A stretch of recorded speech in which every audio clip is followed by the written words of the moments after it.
Now, the German and French leaders have reportedly teamed up to oppose US legislation aimed at pressuring industries in Europe's two leading economies. But the move could lead to what's being called a transatlantic trade war, as RT contributor Rachel Marsden explains.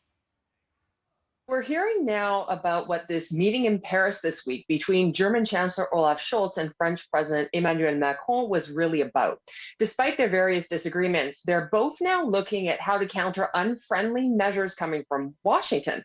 The US is already hammering the European Union with natural gas prices and really benefiting from the fact that the bloc has much more dependence on this pricey American energy, 2 to 4 times the US domestic market price, according to President Macron.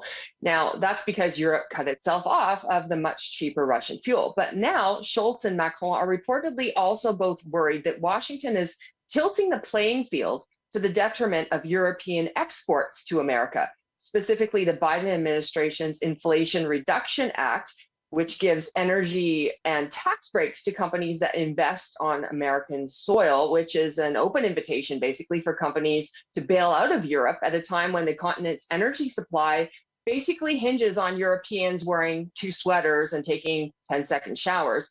Here's how the European reaction to that is being reported in the Western press. The message from the Paris lunch is, if the US doesn't scale back, then the EU will have to strike back. Similar incentive schemes for companies will be needed to avoid unfair competition or losing investments. That move would risk plunging transatlantic relations into a new trade war.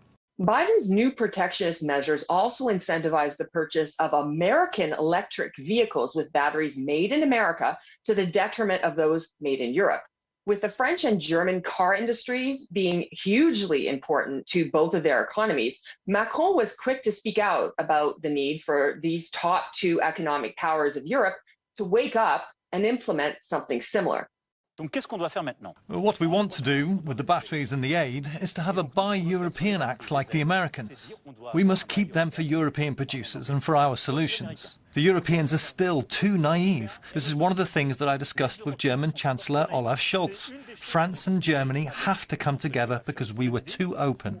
The need for Europe to counter American protectionism with its own isn't the only point of contention. Berlin is also doubling down on its relationship with China at a time when the US has Beijing in its crosshairs and really wants the EU to follow along with its plans and interests like it did with Russia.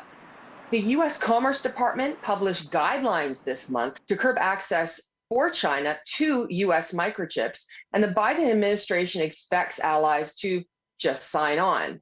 That's according to Western press reports. But Berlin has just greenlit the purchase of a stake in a Hamburg container port by a Chinese state-owned shipping giant, and is set also to visit President Xi Jinping in November. So the question now is whether Paris and Berlin will actually do something about Washington's ever-increasing dominance over their own economies and over the EU economy, or will they just ultimately fall in line with Washington's marching orders?